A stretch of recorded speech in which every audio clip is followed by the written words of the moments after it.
Hello, everyone, and welcome to the Global Center. We're excited to be joining the International LGBTQI+ Rights Festival today with you. I'm joining here from Bangkok, Thailand. My name is Cody Freeman, and I am the founder and CEO of the Global Center. For those of you that don't know about the Global Center for LGBTI+ Freedom and Education, we're an NGO that transforms the world through education for LGBTI+ youth globally.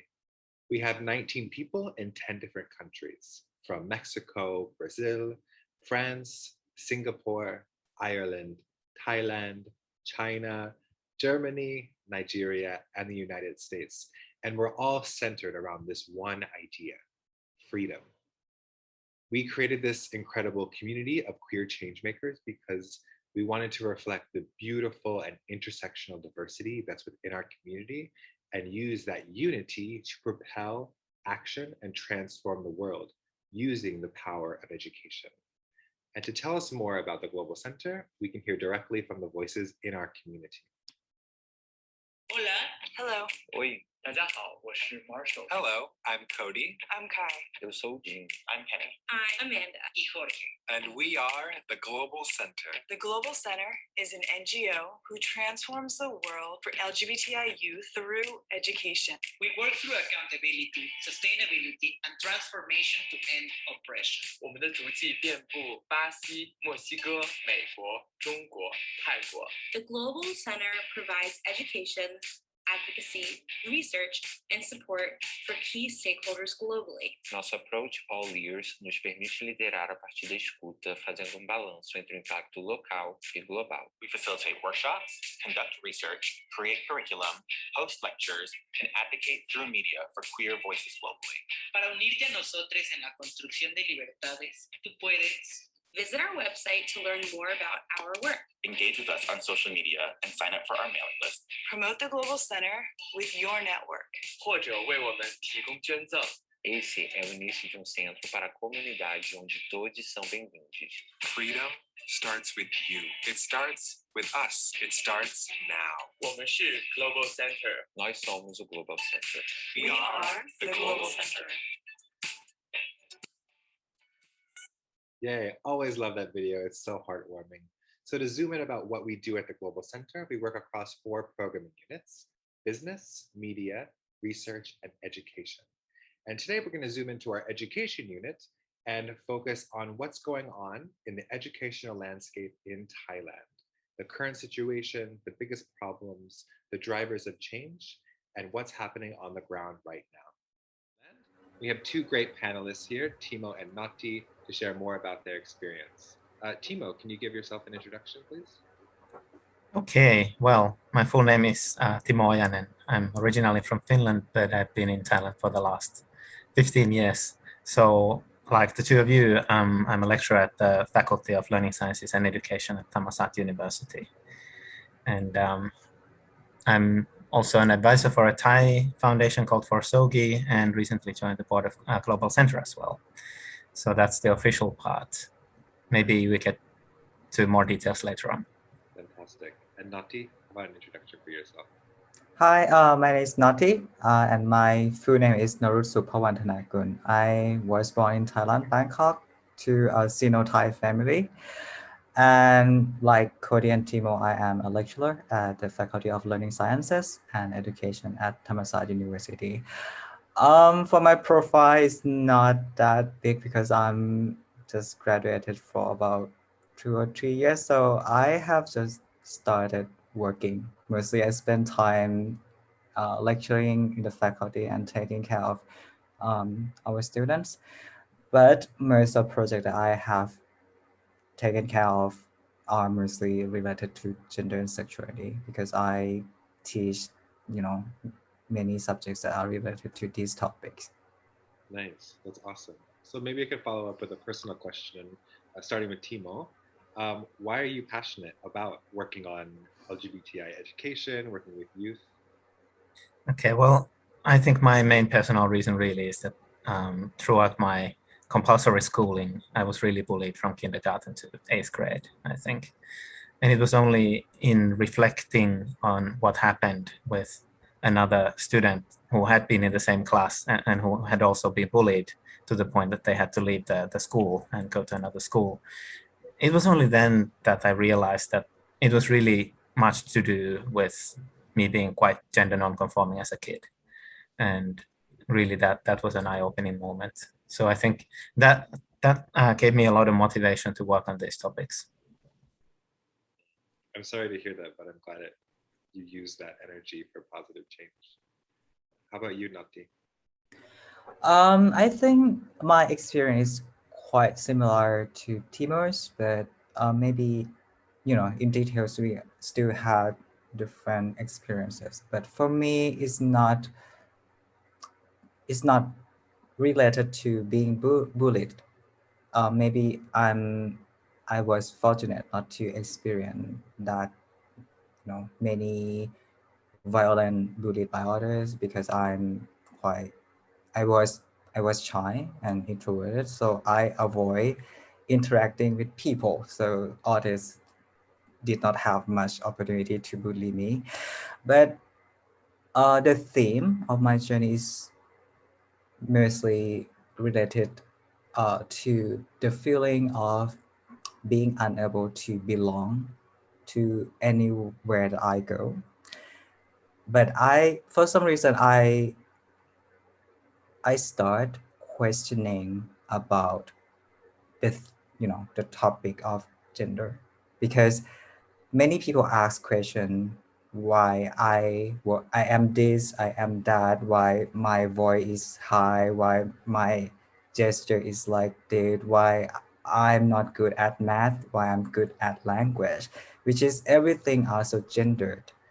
And so I start, you know, searching who I am and searching for the answer why I cannot do this, because I know this is me. Like, why I don't have the right to like art when it is something that I like about it. Why I'm questioned for liking something that I like. So I start learning about gender and sexuality during my bachelor degree, and I feel like, oh, this is something that can answer the question that I have had for almost 20 years. So I started pursuing gender studies since my bachelor degrees until PhD, and I'm now teaching about it. Yay, that's empowering. Can I ask you, because there's often this framing especially in the West, that progress is happening, it's slowly getting better and better the more we do. Is that true? Like, is there a big difference from when you were a kid to where we are now with LGBT youth in schools? I think it's quite different between who I was and who I am right now, because in the past in Thailand we do not have, especially in the past, we did not have many words to describe, uh, you know, different gender identities. We just have male, female, and Gathoi. Gathoi is like a chunky group of everything that cannot fit in male and female. And at that time, I feel like I cannot describe myself with that term. Not because I hate the term or I hate people who use this word, but I just feel like it was not me. I was different than that. So I start searching for other terms every time that I, see new word, I try to apply that to myself. So when I was younger, it was the time that I, you know, open myself to many words. But what I am now is that I stop using any word. Because personally, I feel like um, I don't want any other term to describe who I am, because the word cannot really make people understand me. So I feel like if anyone want to know me, they should spend time with me. They should communicate. They should learn about who I am, not learn myself from the word that they, hear from my mouth. So this is who I am, but I'm not saying that this is the best way to, to resolve the problem of searching your identity, but this is, the destiny, that like the goal that I reach, and I feel like I'm comfortable to keep it this way. That's really interesting. Timo, do you want to build off of that or have anything to say in reflection to that? The one thing that I've been thinking about is that, so I grew up in that era. I think the word gay was around then, and that's what I grew to identify with.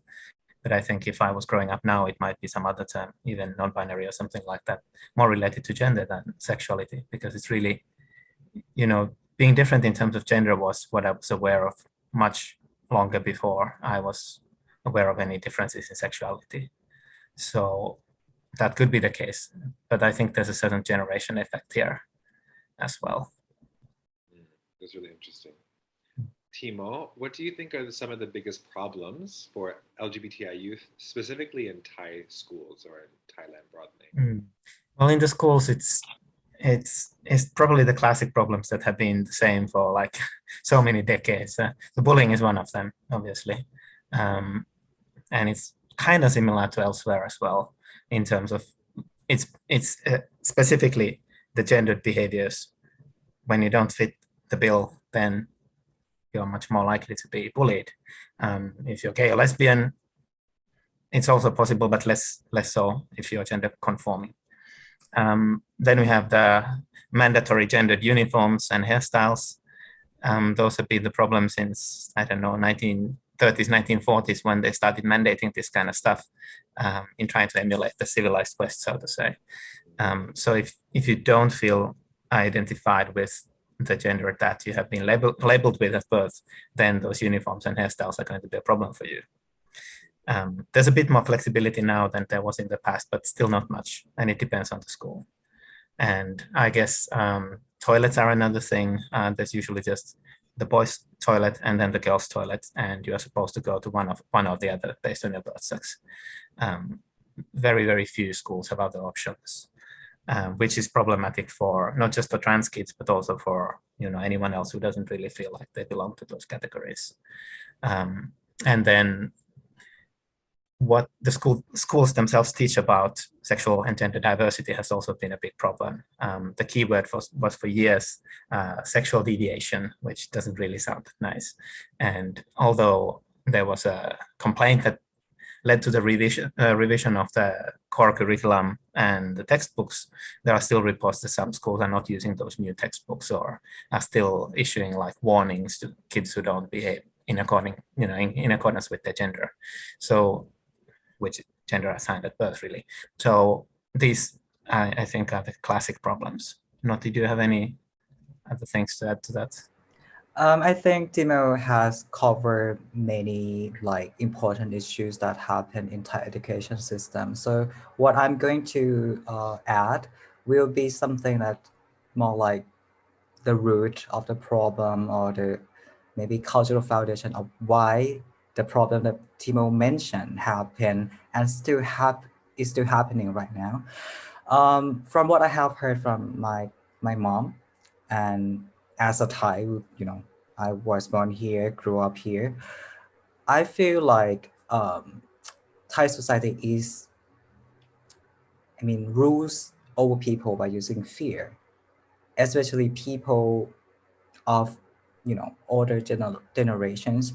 They are socialized to be afraid of discussing or talking about sex. So so you think why being afraid of sex will related to issue of LGBT students in school? The thing is, Thai people have just one word for sex, gender, and sexuality, which is pain. So when we cannot talk about pain, it includes gender and sexuality as well. So we have no opportunity to question about social norms. We only have what other people teach us. We just have to follow it. So when we talk about teachers in Thai educational system, in schools, most teachers are used to be children who were taught to be afraid of discussing about sex. So they have knowledge about it. They do not question about gender equality. They do not, even some don't I mean, they are not aware that right now we have different gender identities and sexualities. So they still, are familiar with common stereotypes of, LGBT people, and they still think that, as Timo mentioned about deviation, they still think this group of people are sick and they need to be fake or whatsoever. So when those children who were afraid of sex in the past grow up to be teachers, they reproduce the fear because that schools are the place, are the institution that socialize the next generation, just socialize children. So they can send and perpetuate the fear to the next generation, and this keep on going. So what happened is that when youth of this generation can access to the internet, and they realize that people who, teachers who supposed to be someone that inform them, give them knowledge, and take care of them when they have problems, this group of people cannot help them with anything. And sometimes they con at them when they ask questions about sex in class, or even try to, force them to be normal, not to be deviant. So they do not run to teachers when they have problems or when they have questions. They have to search answers on their own on the internet. If they are lucky, they will find the right answer. If they are not, they possibly access the wrong one, and it will affect how they will discover and experience about sexuality in the future. So what I can recognize right now is that school rules over their students and teacher with fear. And because we have the internet just turned out to be an alternative way, like a comfort zone, a way out for them to access knowledge. But we have to be to be realistic about this, is that the internet is not always the best place to provide knowledge. So this is the gap. And I like the word classic that Timo mentioned. I know that it does not mean the school, but I feel like this is the way that Thai education try to maintain itself. They want to be classic. They want to keep what they think as, right, correct, or proper, and they don't want to change. They do not adjust themselves to the world to accept knowledge that are different from what they understand. And I think that is not because they are strong, but because they are weak. They have so much fear to adjust themselves. They are unable to adjust themselves. So I feel like if we make, students, teachers, and Thai people understand that talking about sex is not something to be afraid of. It is something that, everyone have sex, everyone have gender identity, everyone have sexualities, and these, each of us have different details, but we have to learn about it to discover who we are. So it is something that normal and really close to all of us. So it should not be something that people should be afraid of. If, people in Thai society can overcome the fear, and we can communicate it as something that, as a knowledge, that as information, I think we can change to, a better way the future. Yeah, I really like what you both said, especially on key points like the education is happening, right? We often say like we need education for LGBTI plus people, but it's what kind of education? Because they're already learning or being socialized to discriminate. It's education for discrimination or to keep the power balance there, but it needs to be affirming, age appropriate, correct information. And like you said, like the internet offers that in sometimes, but that's an unregulated space. as well, so it can offer misinformation. And I really appreciated what Timo was talking about with gender roles, with colonialism, and how Thailand prides itself on being not formally colonialized, right, in Southeast Asia.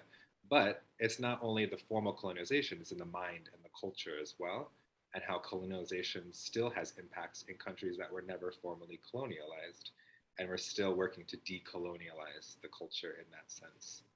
So really appreciate what both of you are saying. How about some progress or solutions? What's happening with youth nowadays? Well, the youth themselves, at least some of them, are very, very brave. For example, the Bad Student Group, they've staged protests at the Ministry of Education demanding for justice, really, on many of these issues, not just related to LGBTI issues, but others as well. So that is one change. And like I mentioned, the core curriculum on health education, where sex ed is taught, has been reformed, and it's much better than it used to be. But the implementation on the ground is still a bit, So that's a space where there is progress, I think. And some schools are relaxing the uniform and hairstyle regulations, more or less, but at least some progress.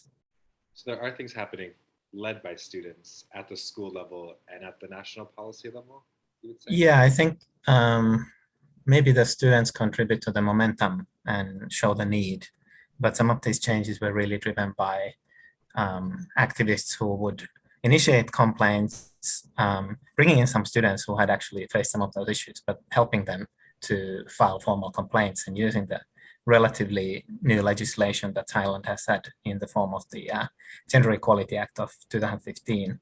That was the key law that was used in reforming the curriculum on these issues. So, it's progress. Nati? Again, I think examples from Timo cover like the big picture of what is happening here, but I can add something more in terms of my perspective. I think I don't want to say in terms of like people of our generation is claiming our credit, but to be honest, in my opinion, I think that another reason why the youth in this generation are brave and they are ready to fight for their rights is because they have support from some people in older generation, and we think that people in our generation who were born in generation Y, the millennial, we are laid back, we are perceived as lazy, and we don't do anything much, but because we are I assume that in terms of stereotype, we are not strictly forced by our parents to conform something, and we are spoiled, so when we grow up, I think because we have more liberal perspectives towards gender and sexuality, and some of us are lecturers now, so what we can do is to send out the knowledge that we have learned to younger generation and support them to know that, well, what they are doing is right. And if they misunderstand something, we can teach them accurate knowledge. And we will be adults that can support them to make change. So we can be older people who not scorn at them for asking for rights and freedom, or if they want to make change. And because we cannot do that by our own, maybe we don't have some capacity, we were not growing up to have enough bravery or certain skill to fight like them. What we can do is that we just support them and help them with something that they cannot do, just to prepare them to have a better fight in the future, and just expect that it will result in a great progress or a bigger change in the future. Yeah, it takes key stakeholders at all levels, no? LGBT, non-LGBT, it takes the community. So with that global community of people watching this and looking that aren't in Thailand or haven't been to Thailand, what can they do to help LGBTI plus people in Thailand or the situation in Thailand, do you think? Yeah, you can go first, Timo. No, it's a tough question, really. I don't have a pre-thought answer to that one. If I think quickly, I feel like, first of all, it is very important for foreigners to see through the stereotype of Thailand as the paradise of LGBTQ people, because it is not. It might be the paradise of some people, but I can only say that if you have enough money and power, you can survive as LGBTQ here, because in Thailand, we need power to survive. We need power to access privilege. Regardless of your identity, you can just use money to slip through anything. So if you are foreigners, if you are tourists, you have money, you have power, you have privilege. That's why you see these countries as the paradise. But if you live here, you will know that it is not for people who were born here. So please do not reproduce this misconception. And what I think, something that I see from discussing with other people who, also study the field of gender and sexuality, but are from other countries. One thing that I recognize and I want to support is not just for Thailand, but I feel like in each country we have different contexts of, gender and sexuality related issues. Maybe we use the same term to describe a certain group of people, but it does not mean that we understand it in the same way. So if you are from another country and you try to understand LGBTQ people in another country, like in Thailand, you should learn about, the context, cultural context first, without assuming that every gay man in this world are the same, every lesbian in this world are the same. So I think that will help you understand, different contexts, different issues that people in many countries are facing. And that will help us see the problem with wider and deeper perspective. It will make us understand that LGBTQ people are diverse.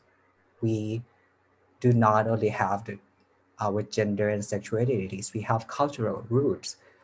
And you should understand that, if you support coming out, for example, but you see some people who cannot do that in their context, what you can do is not force them to keep coming out, but you have to understand them and at least try to, to find a way how they can have better life quality in the context that they cannot coming out, or what should be a better way for them to access help if they cannot coming out. So this is something that I think I can say, not just for Thailand, but other countries as well.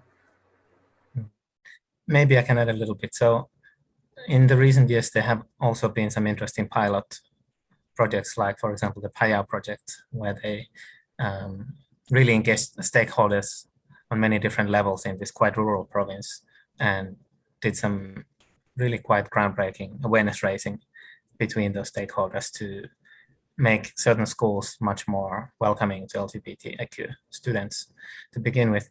I think that's a good example of how these kinds of pilot projects can do a lot, but at the same time, well, they need funding as well. So I'm quite glad that they were able to get that funding, because Thailand these days is a upper middle income country, and many funders think that it's too rich to get any kind of assistance from anywhere. But it's not just money that counts, and getting funding for these kinds of things domestically may be quite difficult. So, well, it's maybe a bit cliched, but well, funding always does help. And if you have some expertise to bring in, that's also good. Yeah, funding, data, research, all of these things that build and support the movement, no? Yeah, and I think recently I've been involved in exchanges with other countries in the region, like Taiwan or Philippines or Japan. I think they've also been quite interesting to see the similarities and differences in how these things go in different countries. Yeah, I love what you're building on within the LGBT community, right? And then also across the region and across country, but also intersectionality, about how we have to link arms with the climate justice movement Black Lives Matter, racial anti-colonization, indigenous rights, like all of these movements are so tied that we have to link forward in that intersectional way as well and propel forward. Yeah. Is there anything else you'd like to share before we wrap up?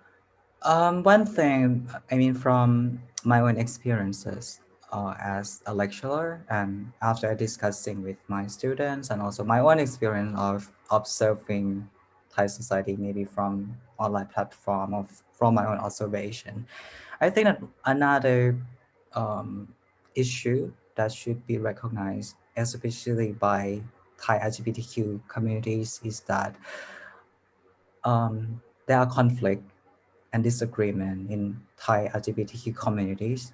And mostly, I'm not sure this kind of problem also, happen in other contexts as well or not. But many times LGBTQ people assume that we love each other so much, but we ignore the fact that in many times, in many situations, we discriminate against each other, maybe based on different chemistry, different personalities, or even based on other identities like class, physical appearance, or genders, gender expression.